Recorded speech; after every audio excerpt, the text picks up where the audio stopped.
Vamos lá, meus irmãos, vamos lá. Continuando aqui, nosso quinto dia de aula, Teologia Sistemática 3, Cristologia, Soteriologia. Estamos trabalhando ainda dentro da pauta da ressurreição. No bloco anterior, esse é o nosso segundo bloco. No bloco anterior, o pastor tinha comentado sobre a ideia de muitas pessoas terem uma ideia mística sobre o poder de Deus, que as pessoas vão romper os obstáculos e os pecados sem fazer nada. É claro, Deus pode fazer isso conosco, claro que ele pode. Mas se ele fizer alguma coisa nesse sentido em uma área da nossa vida, não significa que ele vai fazer em todas. Como eu disse, as pessoas têm uma ideia mística no sentido de magia, que você alcança, ou pelo menos você faz parte de um grupo, e agora você literalmente é blindado de qualquer outra coisa.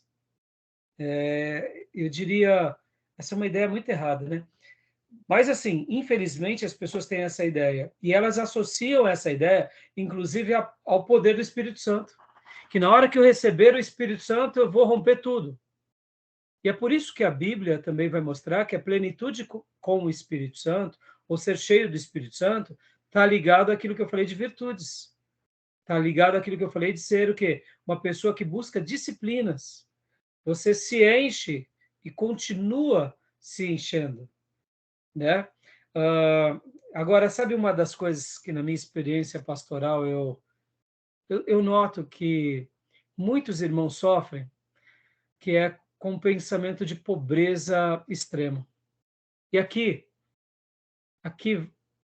eu quero até me referir à pobreza intelectual. Infelizmente, muita gente sofre desse mal dentro da igreja, né? Elas acham que no momento em que entregarem a vida para Jesus, um chip sagrado vai sair lá do céu, vai entrar na mente delas e tudo vai mudar. E se não mudar, a culpa é de Deus. Ou seja, é um pensamento de pobreza, porque e aqui, bom, e isso atinge todas as pessoas, ricas e pobres, mas agora, até melhorando essa ideia, pessoas pobres, e quando eu digo pobres, aqui é até pobre intelectualmente, padecem desse mal. Por isso que tem muita gente dentro da igreja que a gente vê que não rompe obstáculo, porque é um pensamento de pobreza tão grande dentro da pessoa que ela acha que o fato dela estar dentro da igreja ou ter se convertido, as coisas vão mudar. Ela vai ficar rica, vai ficar mais inteligente, mais espirituosa, ou seja, na minha opinião, é um pensamento de pobreza crônico. Porque, irmãos, é aquilo. Vamos pegar agora aqui só um exemplo, né? Quem teve uma cultura, eu diria, média, uma boa cultura, uma base cultural um pouquinho mais esclarecida, essa pessoa sabe que tudo que ela for fazer na vida, ela precisa de dedicação. E pode ver que a pobreza em si, ela vai. Quando eu falo pobreza, é já quase que a miséria, né? Mas essa pobreza crônica, ela vai dando esses limites para muitas pessoas.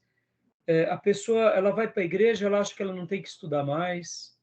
Ela dando dízimo, ela vai prosperar na empresa. Ou seja, é um pensamento de pobreza muito grande. E pessoas assim, como eu disse, que são esclarecidas, são inteligentes, que foram criadas até num lar pobre, mas que os pais nunca se limitaram a essas coisas e sempre ensinaram disciplinas, valores, dedicação, essas pessoas podem até estar no ambiente de pobreza, mas elas não são pobres em todos os sentidos. Vocês entendem o que eu quero dizer? A gente, assim, pastoreando igrejas pobres, e aqui Ferraz é uma igreja pobre, eu acho que uma das principais coisas que prejudica aqueles que crescem no ambiente de pobreza é isso, é que eles acham o seguinte: Deus vai fazer tudo e eu não preciso fazer nada. E já quando você vai conviver com pessoas de classe média alta, eles já crescem num ambiente onde eles têm que estudar muito, eles têm que romper os obstáculos sozinhos, sem ninguém. E, em outras palavras, um ambiente de riqueza te gera esse crescimento onde você é protagonista da sua história. E, na realidade, né, nós brasileiros assim sofremos desse mal. E eu digo isso assim com o coração apertado, irmãos. Ou as pessoas vão para a varinha de condão, para um cristianismo místico, burro, ou elas vão para um pensamento de pobreza, que não precisam fazer muita coisa. Pode ver, a quantidade de pessoas que vai para a igreja se esconde na igreja. Mulheres que ficam dentro da igreja porque não querem ser boas mães. Está errado isso daí. A igreja começa em casa. Maridos que vão para a igreja, muitas vezes se enfiam dentro da igreja porque não querem estudar, fazer uma faculdade. Está errado. Meus irmãos, a gente tem que ser disciplinado, tem que estudar. Então, quando eu falo isso, eu falo assim com o coração terno, para tentar ajudar essas pessoas, porque é tarefa nossa como seminarista, como pastores, pode ver, ensinar as pessoas a estudarem, ensinar as pessoas a comerem melhor, ensinar as pessoas e mostrar para elas, gente, ó, Deus vai nos ajudar, mas a gente tem que pagar um alto preço, né? Então, só quis fazer esse comentário aqui, porque parece bobeira, mas isso acontece muito, né? E essas igrejas, grandes igrejas, né, boa parte delas estão na mídia, elas acabam também prestando um desserviço, né? Porque pega alguém aí, não tem orientação de nada, aí ele vem para cá que sua vida vai mudar. O que ele tá pensando? Pô, eu tô quebrado aqui, e geralmente quebrado financeiramente, minha vida vai mudar?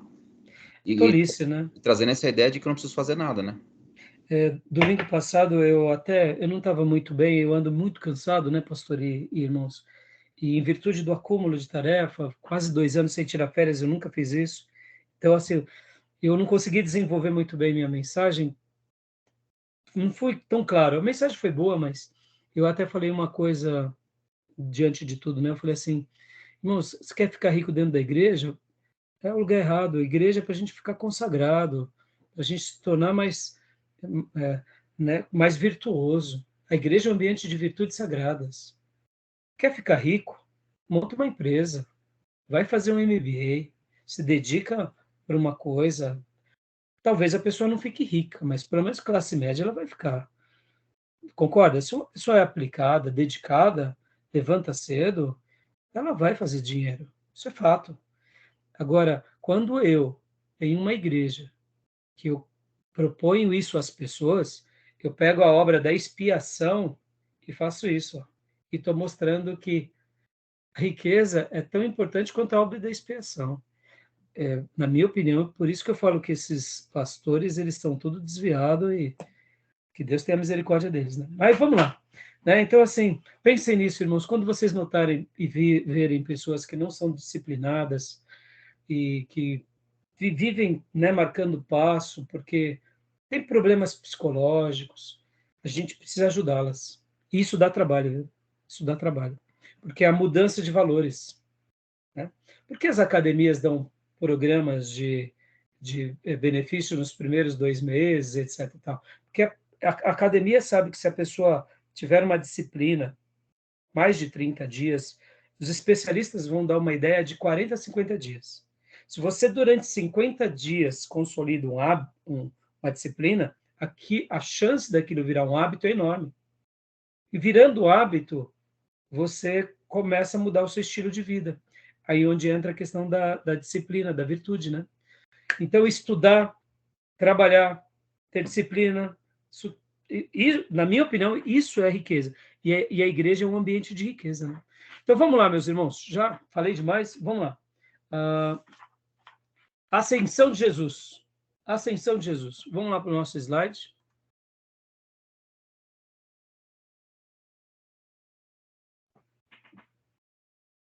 Ascensão de Jesus. Leia para nós, Gil, por gentileza.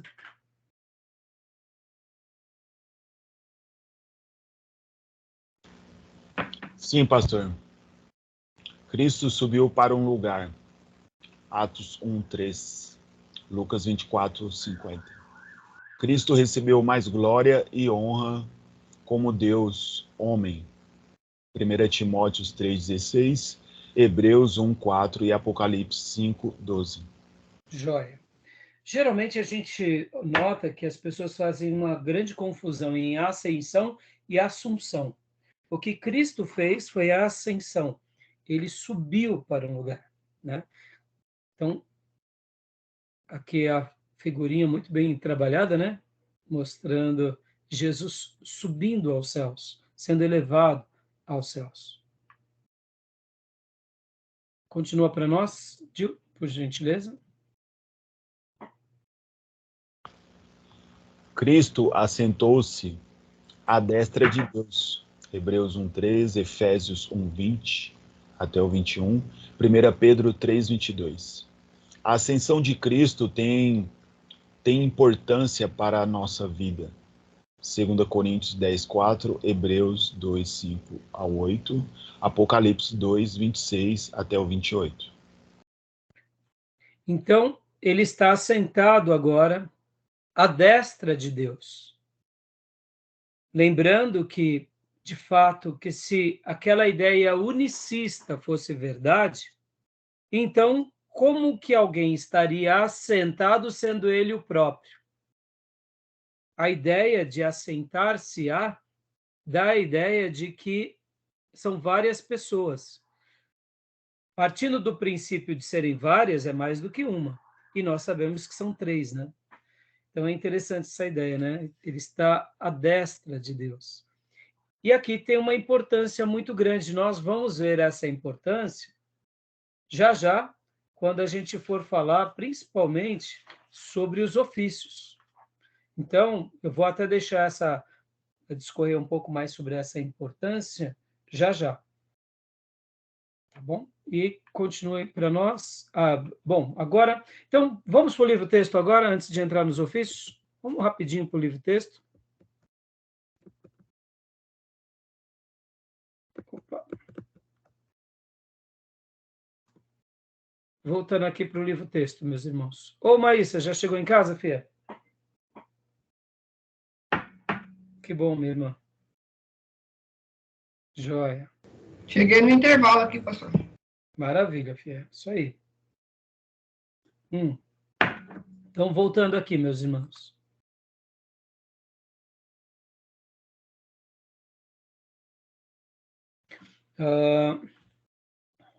Voltando aqui. Opa.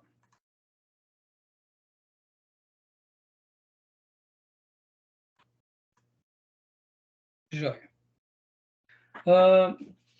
Ascensão de Jesus, né?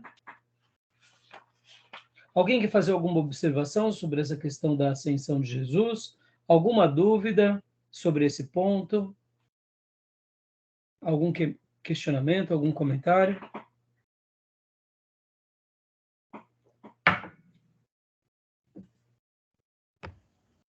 Não. Tranquilo, meus irmãos?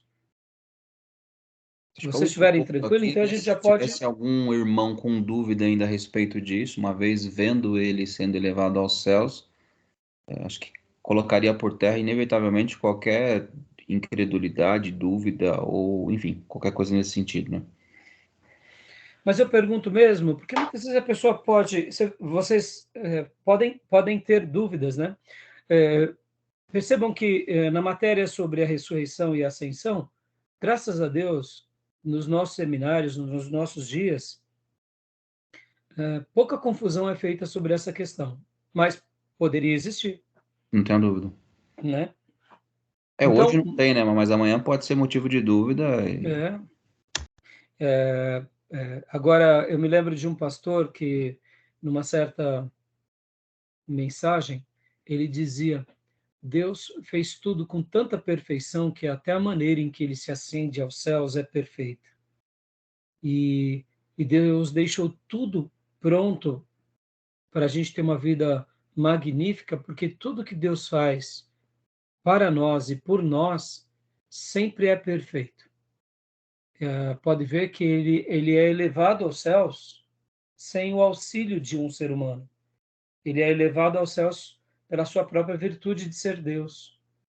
Então, tudo que Deus faz para a nossa vida e conosco, sempre será assim. Por isso que dar a Ele o nosso melhor, nada mais é do que um gesto de retribuição por tudo que Ele fez por nós. Tá bom? Então, irmãos, concluímos aqui essa parte também, tá? E assim, dessa forma, vamos agora para os ofícios de Jesus, capítulo de número 29 do livro-texto. Tudo bem? Então, vamos lá. Vamos compartilhar agora os ofícios de Jesus aqui no slide. E logo na sequência, nós também estaremos indo para o livro-texto. Os ofícios de Jesus. Maísa, tenha bondade. Pode ler para nós, Fia. Os ofícios de Cristo: Rei, sacerdote, profeta. Lembram que nos nomes de Deus, o ser de Deus, quando trabalhamos no módulo anterior, aí tínhamos os desígnios de Deus, tínhamos os ofícios, tínhamos os seus nomes e os atributos. Então, lá já tínhamos pincelado sobre os ofícios. O Novo Testamento e também o Velho vai mostrar que o Messias, que também era Deus entre nós, ele seria reconhecido como Rei dos Reis, como o grande profeta de Deus, ou seja, como aquele que viria trazer uma palavra exclusiva da parte de Deus para nós, e também como sacerdote, porque ele traria o povo de volta a Deus. Lembram daquela terminologia? O profeta é a boca de Deus, é aquele que fala em nome de Deus.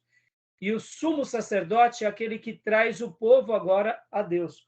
O profeta leva Deus ao povo, e o sumo sacerdote leva agora o povo de volta para Deus, diante de alguém que é rei e que governa sobre tudo. Então, Jesus e a pessoa dele, ele acaba tendo esses três ofícios. Isso é fantástico, meus irmãos. Isso é fantástico. Continuando aqui. Cristo como profeta. Leia para nós, Maísa, por favor. Ele é aquele sobre quem foram feitas as profecias do Antigo Testamento. Ele não era meramente um mensageiro da revelação de Deus, mas era ele mesmo a fonte da revelação de Deus. Opa, essa frase é muito linda. Ele foi alguém que trouxe as profecias, ele foi as profecias do Antigo Testamento, mas ele não era apenas o mensageiro, ou meramente, mas ele também foi essa fonte da revelação. Então, nós poderíamos dizer que ele também foi esse profeta que se revela e que pontua essa grande revelação entre os seus servos. Continuando, Cristo como sacerdote ou sumo sacerdote. Pode ler, Maísa, por favor? Jesus tornou-se nosso grande sumo sacerdote. Ofereceu um sacrifício perfeito pelo pecado e nos aproxima continuamente de Deus e ora continuamente por nós. Glória a Deus.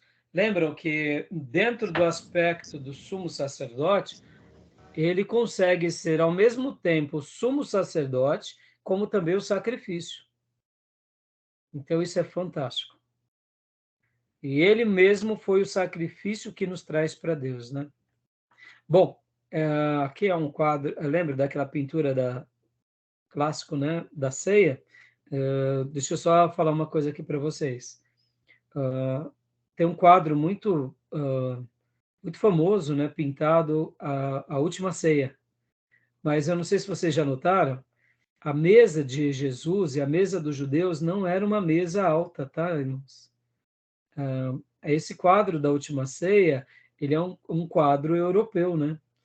Então, a mesa de Jesus e dos apóstolos era um outro formato, tá bom? Então, só fazendo um acréscimo aqui, não sei se vocês já sabiam disso. Na verdade, não apenas a mesa, como os traços, né, da fisionomia deles, os olhos azuis, o cabelo lisinho ali, eles bem branquinhos praticamente. Exatamente, pastor. O traço lá é europeu, né? Exato. Pode ver que no quadro da ceia, eles estão com uma broa de milho. É um pão europeu também, né? Já o pão de Jesus, da ceia, é um pão asmo, sem fermento. Era mais para aqueles pães sírios, né? Como hoje são os pães sírios, né? Interessante, né? Então, só para... Vamos lá, continuando aqui. O senhor fala? Hã? Aquele mais achatadinho, né? O senhor fala, né? É, o pão mais achatadinho. Exatamente. Pode ler para nós, Maísa, por favor? Após sua ressurreição, Deus Pai deu a Jesus muito maior autoridade sobre a igreja e sobre o universo. Ele já tinha, e ele recebe mais pela obediência. Dá uma ideia de que não foi o Jesus Deus que recebeu, mas sim o Jesus homem. Esse homem que foi perfeito, né? Então, assim, é claro, em virtude da sua obediência e do seu ministério, ele recebe, isso é fato. Então, ele tem muito maior autoridade sobre a igreja e sobre o universo. Tá bom? Então, irmãos, aí aqui o slide termina. Joia, vamos lá. Vamos para o nosso livro-texto, meus irmãos. Esses 3 ofícios aqui, esses 3 ofícios são maravilhosos. A gente já debateu um pouco sobre eles, então eu creio que vai ser bem breve sobre esse assunto, né? No livro-texto, na página 526, é o capítulo 29, mas da sua nova edição, é outro texto, da sua nova edição é outro, como que se diz? Outra página, né? Sim, deixa eu abrir aqui, pastor. Tá. A nossa é a 523, né, pastor? Isso, a nossa é 523. Da Maísa, eu acredito que 800, deva ser 846. joia. Então, vamos ler rapidamente aqui algumas partes, irmãos, né? Os 3 cargos mais importantes, explicação e base bíblica, capítulo de número 29. Os 3 cargos mais importantes que poderiam existir para o povo de Israel no Antigo Testamento eram o profeta, como Natã, o sacerdote, como Abiatar, e o rei, como Davi. Esses 3 ofícios eram distintos. O profeta falava as palavras de Deus ao povo.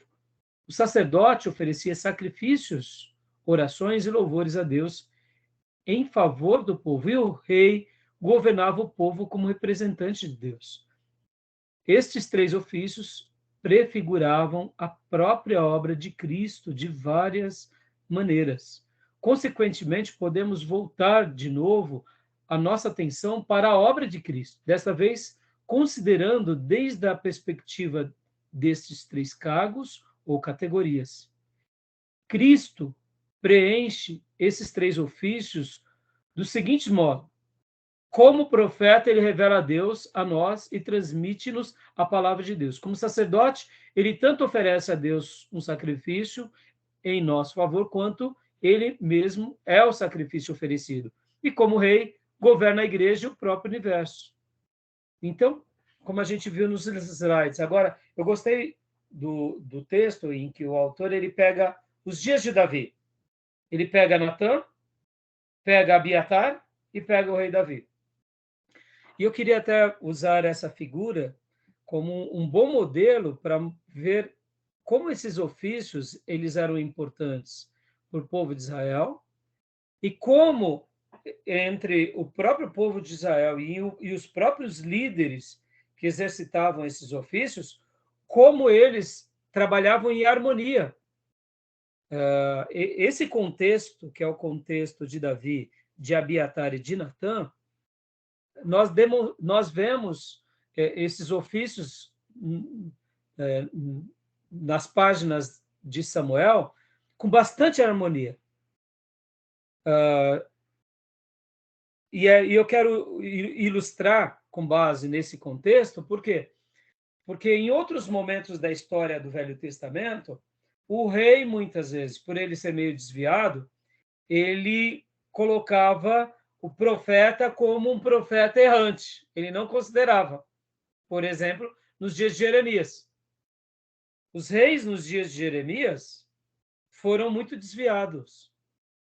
Logo, o profeta piedoso não teve o seu papel valorizado. Vamos pegar um outro exemplo também, nos dias de Jeremias. Os sacerdotes dos dias de Jeremias, que eram mais piedosos, também não tinham espaço, porque já que tinha um governante político que dava as cartas do seu reino segundo seus critérios, eles não davam espaço nem para o sacerdote e muito menos para o profeta. Lembram de Joiada? O sacerdote Joiada, que esconde Joás? Poxa, ele teve que esconder o rei de Israel. Por que ele teve que esconder? Só tinha desviado. Depois de Josafá, o filho de Josafá foi um grande desviado e o neto de Josafá foi também cruel demais. E como se não bastasse, a Thalia, aquela rainha impostora, manda matar todos os descendentes de Josafá, que eram descendentes dos dias da linhagem de Davi, e Joiada, o sumo sacerdote, esconde Joás. Percebam, durante o Velho Testamento, essas figuras não foram tão harmoniosas, porque aonde tinha um falso profeta, um falso sacerdote ou um rei desviado, não tinha um equilíbrio nesses ofícios. Mas olha só que interessante, diante da nação, eram ofícios de autoridade, mesmo eles sendo corruptos. Mas nos dias de Davi aqui, nós notamos esse equilíbrio de papel. Podem ver que Natã era um profeta da corte, que quando ele precisou agir como um profeta diante do rei, ele agiu. No caso, quando Davi pecou com Betseba. Natã foi a voz de Deus que trouxe Davi de volta para o caminho do Senhor. E Abiatar? Abiatar, então, nem se fala. Se vocês notarem Abiatar, vocês vão ver que Abiatar ele é consultado por Davi em muitos episódios. Muitos episódios, Davi ou consulta os profetas, por exemplo, a cidade de Keila é uma cidade judia em que os filisteus estão indo atacar, se não me engano, são os filisteus. Eu lembro que era uma invasão. O que Davi faz? Davi consulta muitas vezes os sacerdotes, e quando ele não tinha uma resposta dos sacerdotes, ele consultava os profetas. Davi, mesmo já sendo ali uma pessoa de proeminência, porque havia sobre ele a promessa de que ele seria o rei, ele consultava quem? Os sacerdotes e consultava o profeta. Pastor, consultar o sacerdote? Lembra que o sacerdote tinha o Urim e o Tumim? Lembram? Quem lembra? Quem não lembra do Urim e do Tumim?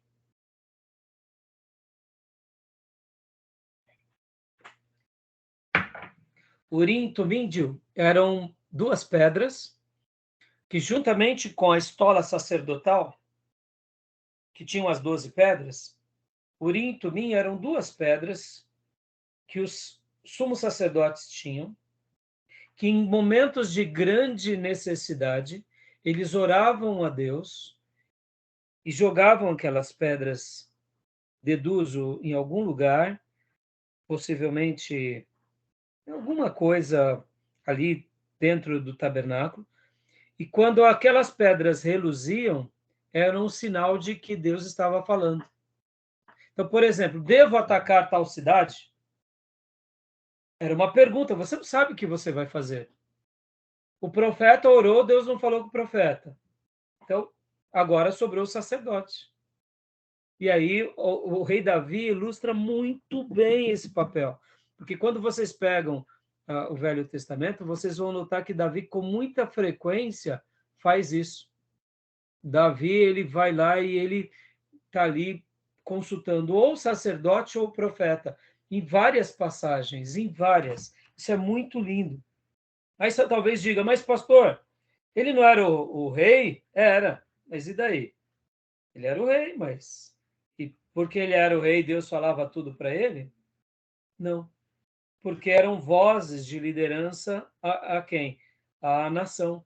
O rei tinha um papel importantíssimo à nação, um ofício mais político.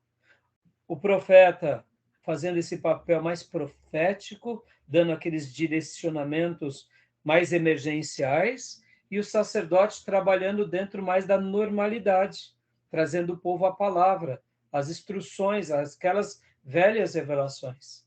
Então, é muito interessante. Depois vocês peguem no livro de Samuel, vocês vão ver isso com muita frequência.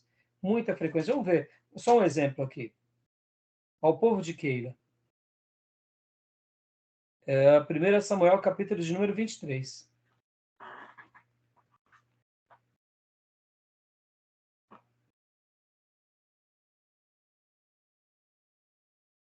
Aqui no caso, ele pergunta ao Senhor, e o Senhor responde, possivelmente foi por um profeta.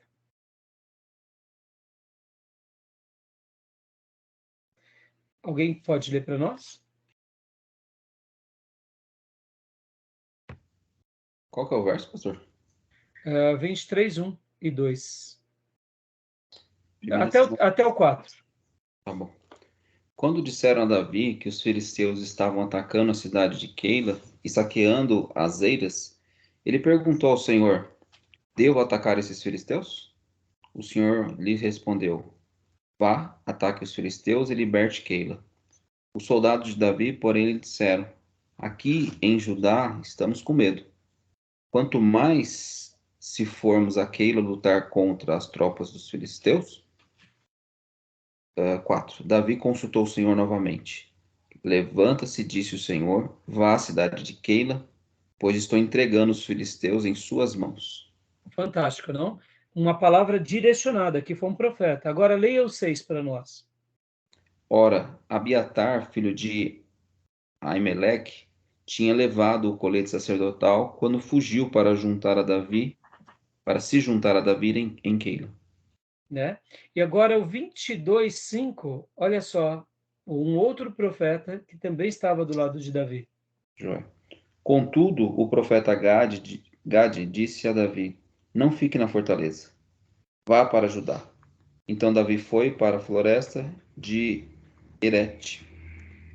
Quando nós vemos Davi, é com muita frequência que ele sempre vai estar dependendo das instruções ou do profeta ou do sacerdote.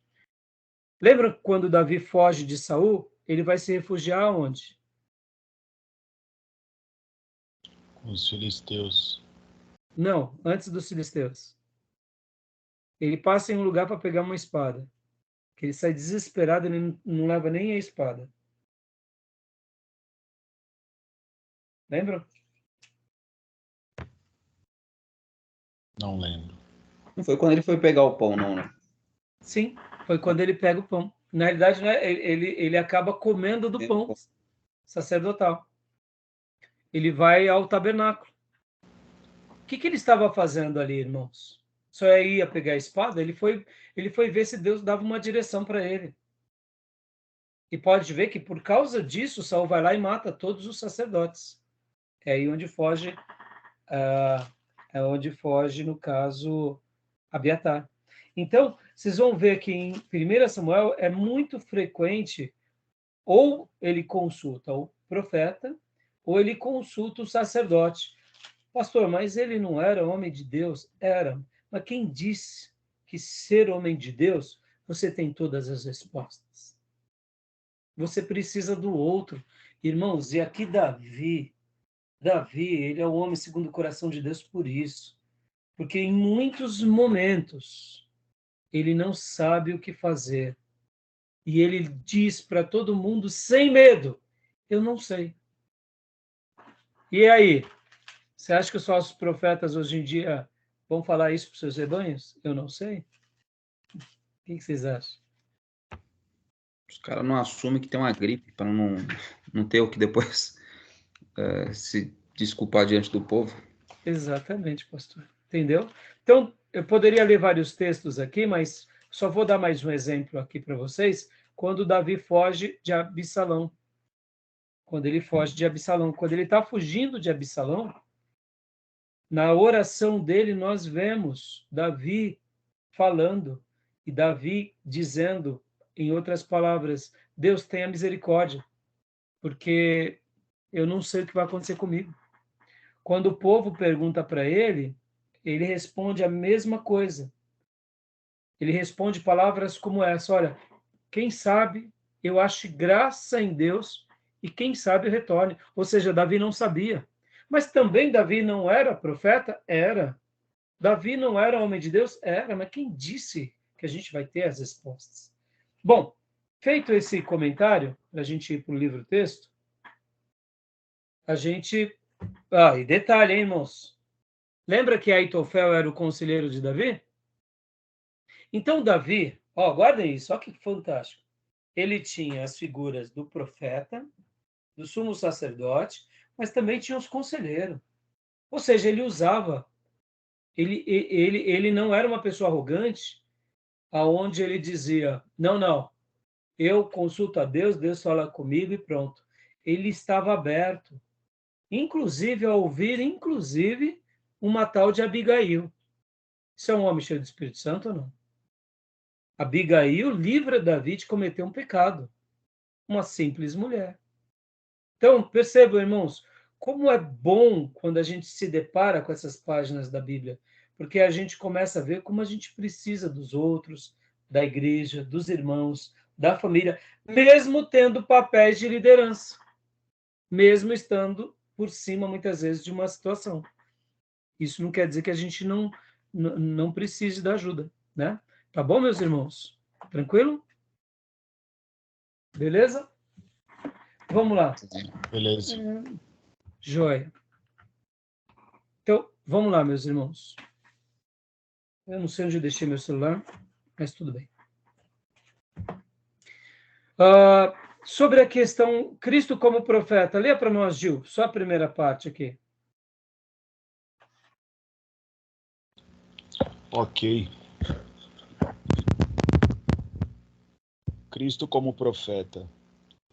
Os profetas do Antigo Testamento transmitiam a palavra de Deus ao povo. Moisés foi o primeiro grande profeta e escreveu os 5 primeiros livros da Bíblia, o Pentateuco.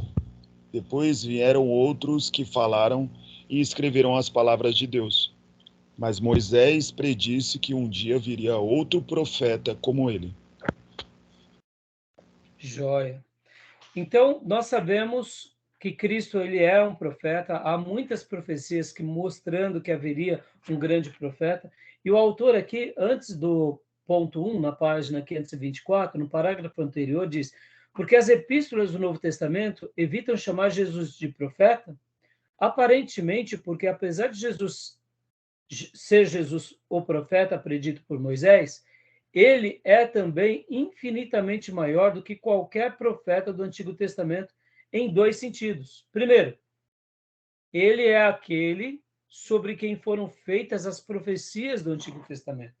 Então, o Novo Testamento não destaca esse lado de Jesus como um profeta, mas porque estava evidente que ele era muito maior do que os demais profetas, ou seja, ele é o cumprimento dos profetas. Então, pastor, e a questão do ofício da realeza? A mesma coisa. O Novo Testamento, principalmente nos evangelhos, vão chamar Jesus de rei poucas vezes. Podem ver que Jesus ele é chamado de rei nos evangelhos ou por uma multidão gulosa ou no momento da crucificação, que era quase como uma denúncia romana aos judeus. Nós não vemos, por exemplo, ou Jesus se afirmando constantemente sobre esse tema. Ele fala que ele é rei, ele não tem dúvida disso, assim como ele menciona como ele é profeta, a maneira em que ele fala como profeta, ou seja, Jesus se afirma diante disso, como Jesus se afirma sendo chamado de Deus. Mas nós não vemos isso com muita frequência, porque isso era muito evidente. podem ver que ele mesmo gostava de se autorreferir como pastor. Então, como disse o autor aqui, o Velho Testamento mostrava isso. E dois, Jesus não era meramente o mensageiro da revelação de Deus, como todos os outros profetas, mas era ele mesmo a fonte da revelação de Deus. Pode ver que quando ele, no Sermão do Monte, diz, eu, porém, vos digo, ele faz algo que ninguém tinha feito. Que no Velho Testamento havia as revelações e haviam em todas as... Espera um minutinho, irmãos.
Meus irmãos, me perdoem, minha esposa estava chegando agora, e eu ouvi como que se fosse um grito, eu não sei se alguém gritou na rua, isso me deu medo, pensando, poderia ser algo ruim, né? Uma abordagem de um bandido, por isso que eu falei, opa, não vou esperar para ver o que é, desse correr nas escadas.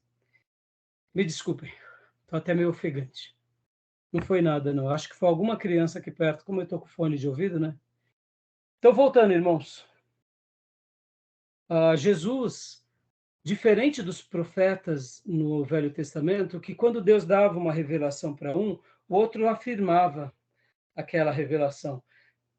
Nós não vemos um profeta trabalhando em cima da profecia, dizendo, eu, porém, vos digo. Nós vemos o profeta lembrando a profecia do outro. Mostrando, olha, fulano foi importante, Beltrano foi importante. Sempre um trabalhando poderia até usar a mesma profecia ou algo parecido, mas Jesus, ele vai e dá um passo além. Para eu ir para o próximo ponto. Uma coisa que é inquestionável. Para os judeus ortodoxos que não creem em Jesus, judeus que não creem em Jesus, de uma forma geral, mas seguem a Torá, é inquestionável, eles não podem negar que Jesus foi um profeta. Ou seja, como um judeu vê Jesus? No mínimo como um profeta. Interessante, né? Por quê? Porque no momento em que ele diz que Jesus não foi nenhum profeta, ele está quase que dizendo o seguinte, olha, se Jesus não foi um profeta, então os outros profetas foram o quê? Sendo que, historicamente, esse profeta, que para o judeu é Jesus, também fez uma obra naqueles dias.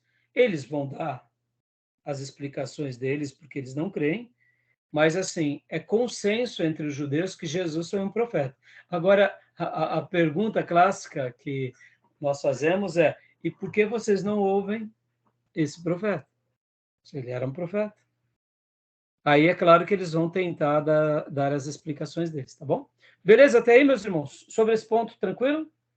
Até os muçulmanos, né? Eu vi um muçulmano outro dia não, já faz bastante tempo. Tinha uma discussão em público, vários muçulmanos, e aí dentre eles uma cristã que faz um questionamento para essa pessoa, ele fala, não, ele era um profeta.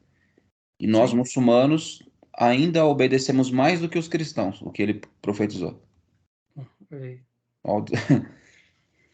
né? Então, assim, mas você vê, é interessante essa ideia, né, pastor? Uhum. E é boa que a gente tenha isso em mente mesmo. Isso é bom, tá bom? Maravilha? Tudo bem até aí? Tranquilo? E agora, então, Cristo como sacerdote. Pode ler para nós, pastor Johnny, essa primeira frase. Vamos lá. No Antigo Testamento, os sacerdotes eram designados por Deus para oferecer sacrifícios. Eles também ofereciam orações e louvores a Deus em favor do povo.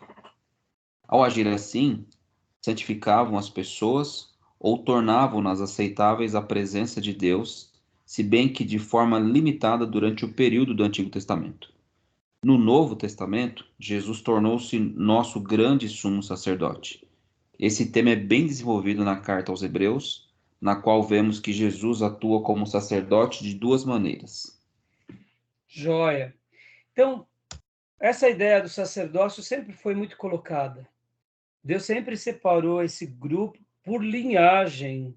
Guardem isso, irmãos. Assim como a realeza é linhagem, o sacerdócio também era linhagem. Tudo escolhido por Deus. Pastor, Deus podia fazer uma exceção? Podia. Pode ver que Deus escolhe Jeroboão para ser agora o novo rei da tribo do norte. Ele se desvia, mas ele foi escolhido. Como Deus escolhe Ciro por uma obra. Deus escolhe quem ele quer. E os sumos sacerdotes e levitas também eram linhagem escolhidas por Deus. Mas, em vez em quando, Deus fazia algumas coisas diferentes, como foi também com Samuel, que era de Efraim e que foi criado debaixo da onde do sumo sacerdote desviado Eli. Então, Samuel, além de profeta, ele era sacerdote por criação e ele também se tornou juiz. Né? Olha que interessante. Mas é óbvio que se destaca na vida de Samuel qual o ofício? De profeta. Então, no Velho Testamento, nós temos dois tipos de sumos sacerdotes. Temos o sumo sacerdote de Melquisedeque e temos o sumo sacerdote de Arão. E aqui a gente já sabe, e já viu isso até nas matérias passadas,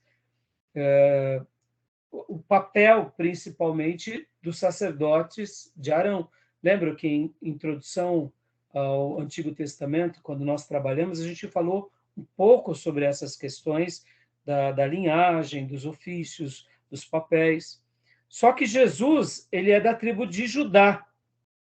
Ele não é da tribo de Levi. Por isso que o sacerdócio dele é de uma ordem superior, e é por isso que Hebreus vai falar que ele é da ordem de Melquisedeque. Mas o ofício dele é como se fosse aqueles sacerdotes da linhagem de Arão. Pastor Augusto Nicodemos, ele explica de uma forma muito linda qual é a diferença do profeta na prática e do sacerdote. O profeta, ele tem aquela mensagem de urgência, de posicionamento, de enxergar algo em que o povo está fazendo e, de repente, ele traz à luz uma clareza da revelação sagrada, mostrando para o povo, olha, precisamos de retomar aqui o posicionamento, Deus quer de nós isso, precisamos melhorar. Então, ele tem uma função mais emergencial. Então, ele atua trazendo-nos a essa questão da urgência de uma mudança, de uma retomada. Então, podem ver que até mesmo na história bíblica do Velho Testamento, os profetas, eles acontecem esporadicamente. Não temos, assim, uma repetição. Não tem, assim, uma agenda. Está na hora do profeta fazer uma obra. Não está na hora do profeta fazer uma obra. Então, é uma coisa espontânea, de acordo com a necessidade. Pode ver que Deus levanta a escola dos profetas na tribo do norte, porque aquele povo que era povo de Deus se desviou. E aí Deus vai lá e levanta a escola dos profetas. Que na realidade, para mim, já era o quê? A extensão do templo. Já era Deus ensinando o povo de Deus, o povo dele, a buscar a presença de Deus nas suas tribos. Já que o templo era um lugar físico e que eles tinham que vir adorar nas suas festas, a escola dos profetas era algo móvel. Nós dizemos que a sinagoga foi o embrião da igreja. Eu diria que a escola dos profetas é o embrião da sinagoga, que é o embrião da igreja. Pode ver que a escola dos profetas nasce antes da sinagoga. Pode ver que a escola dos profetas chega na viúva de Serepta, chega em Tiro, em Sidom, chega na Síria, com quem? Com Naamã. A escola dos profetas chega em muito lugar. Ou seja, Deus já estava mostrando, o templo, ele existe. Mas eu não quero que vocês só fiquem aqui.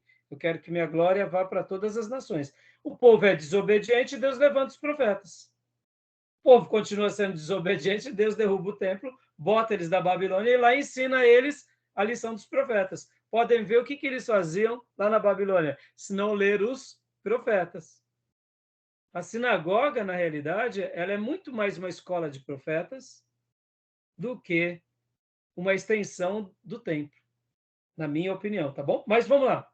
Então, o que acontece?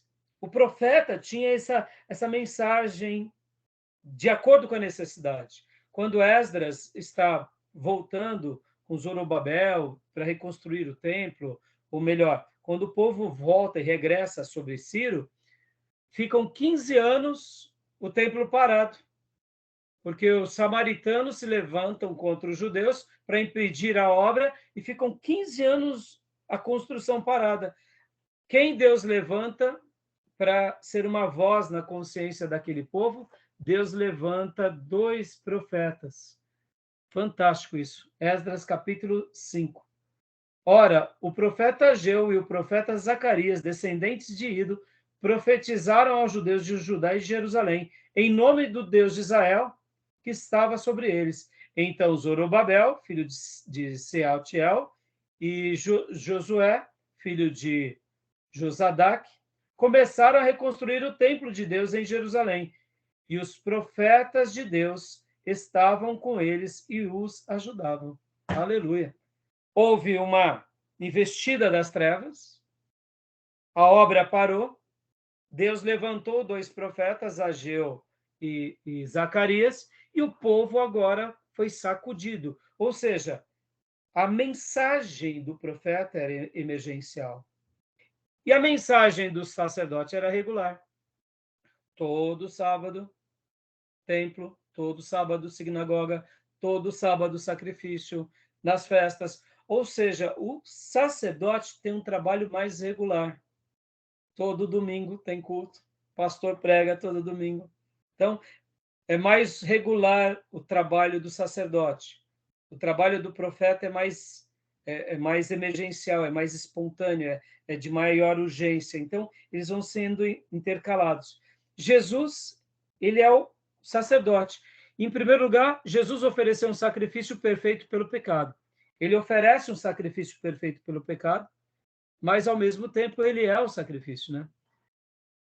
O sacrifício que Jesus ofereceu pelos pecados não foi o sangue de animais como touros ou bodes, porque é impossível que o sangue de touros ou bodes remova o pecado, Hebreus 10:4. Em vez disso, Jesus ofereceu a si mesmo como sacrifício perfeito. Ao se cumprirem os tempos, manifestou uma vez por todas para aniquilar pelo sacrifício de si mesmo o pecado, Hebreus 9:26. Ele é o grande sacrifício. Segundo, Jesus nos aproxima continuamente de Deus. Ou seja, lembrando que o véu foi rasgado, o véu foi aberto, ele nos aproxima, ele é o elo. Tá bom, meus irmãos? E terceiro, agora eu quero gastar um tempo maior aqui com vocês no terceiro, página 526. Olha que fantástico. Essa parte eu quero que vocês leiam, releiam depois com mais calma, porque olha como é linda essa parte. Como sacerdote, Jesus ora continuamente por nós. Quando eu li essa frase do nosso irmão Gruden, eu confesso para vocês que eu até então nunca tinha pensado sobre isso. Depois eu quero que vocês leiam e releiam com muita calma, porque eu só vou ler as citações aqui dele. Podemos concluir, portanto, que no penúltimo parágrafo aqui da página 526, que tanto Paulo quanto o autor dos Hebreus estão dizendo que Jesus vive continuamente da presença de Deus, fazendo pedidos específicos e levando petições bem definidas diante de Deus em nosso favor. Esse é o papel que apenas Jesus, como Deus homem, está qualificado para cumprir. O que o autor está afirmando aqui? Que quando ele está à destra do Pai, e a Bíblia vai mostrar isso, como, por exemplo, Hebreus 2, 7, 25, que diz que também pode salvar totalmente os que por ele se chegam a Deus, vivendo sempre para interceder por eles. Olha que texto lindo. Eu sempre fiz uma leitura que Jesus intercedia por nós no sentido de eu aceito ele como meu Salvador, então ele vai me interceder junto ao Pai. Pai, olha, o Raimundo agora é meu, o Johnny é meu, a Cleusa agora é minha, a Maísa é minha, o Gil é meu. Eu não via Jesus intercedendo. Quando eu pensava sobre a intercessão, eu pensava que o Espírito Santo intercede por nós com gemidos inexprimíveis. Mas ao ler aqui, meus irmãos, eu fiquei assim boquiaberto, felicíssimo. Por quê? Porque enquanto Jesus estava aqui no seu ministério, lá em João 17, ele ora. E ele orou pelos seus discípulos que estavam ali com ele e por aqueles que viriam de vir. Mas eu nunca imaginei na minha vida que o Cristo ressurreto está intercedendo pelos seus filhos diante do Pai. Então, nós poderemos dizer que sempre tem alguém orando por todos os seus filhos por todo o tempo nessa vida, que é o próprio Jesus. Essa ideia é uma ideia muito rica. Eu, particularmente, confesso que fiquei assim, eu diria, sem palavras diante dessa afirmação. Porque enquanto eu oro e clamo a Deus, o Espírito Santo me ajuda nesse processo. Então, enquanto eu falo com o Pai, o Espírito Santo aqui na terra me ajuda. Mas, ao mesmo tempo, nos céus, o Deus Filho está com o Pai, intercedendo pelos seus filhos. Isso é fantástico. E também é um resgate e uma continuidade do quê? Do ofício sacerdotal de Jesus, que, dentro do ofício sacerdotal, trazia o povo para Deus. Então, o que vocês acharam dessa ideia? Por isso que eu quero que vocês leiam com mais calma depois.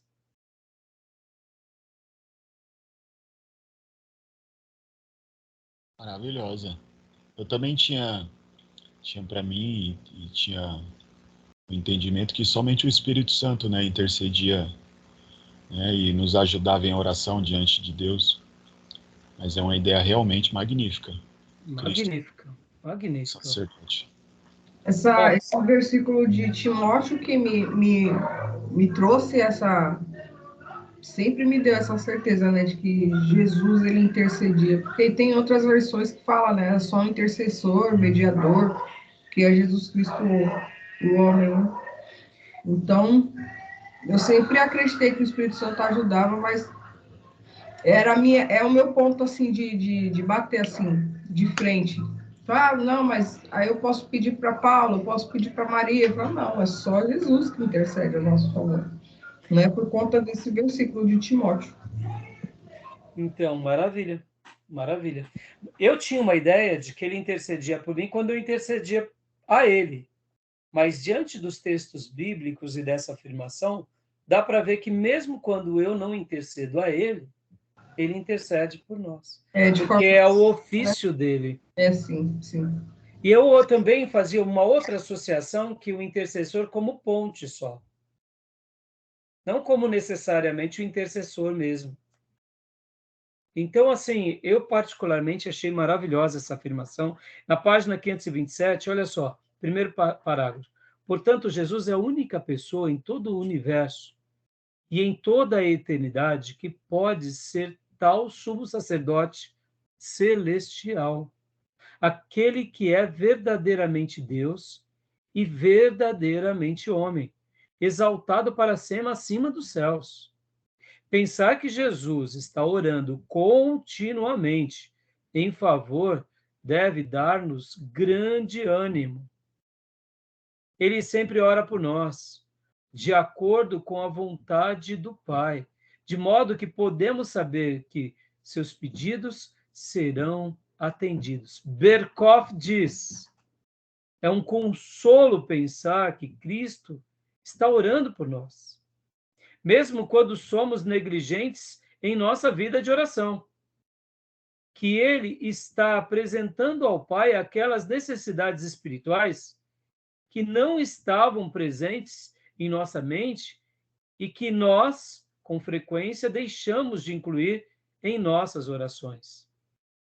E que Ele ora por nossa proteção contra os perigos, dos quais não temos nem sequer consciência, e contra os inimigos que nos ameaçam, apesar de não os percebermos. Ele está orando para que a nossa fé não se acabe e para que, no final, possamos chegar à vitória. Aleluia. Olhá-lo como esse intercessor na perspectiva sacerdotal que fez a ligação, que fez a conexão, que trouxe o povo a Deus, mas olhá-lo na perspectiva do presente, como esse intercessor e esse sumo sacerdote que é 100% Deus e homem, mas que continua nos trazendo a Deus, é animador, é fenomenal. Tá bom, meus irmãos? Glória a Deus. Maravilha. Amém. É academia, mas é academia de crente. Pode dar glória a Deus. Aleluia. Né? E agora o último, Cristo como Rei. Cristo como Rei. Meus irmãos, vamos parar aqui essa gravação para a gente ir para o último bloco, porque não vai dar para a gente entrar nos outros temas. Se a gente for só entrar, a gente só vai começar, né? Então, vamos pontuar agora aqui para a gente estar finalizando, tá bom? Para depois, vão faltar só 3 aulas para a gente trabalhar sobre a aplicação das doutrinas da redenção. É muita coisa, mas é assim mesmo. A gente vai ter a vida toda depois para estudar mais. Vamos lá. Então, podemos parar a gravação aqui? Tem alguma dúvida, alguma pergunta? Tranquilo? Então vamos parar.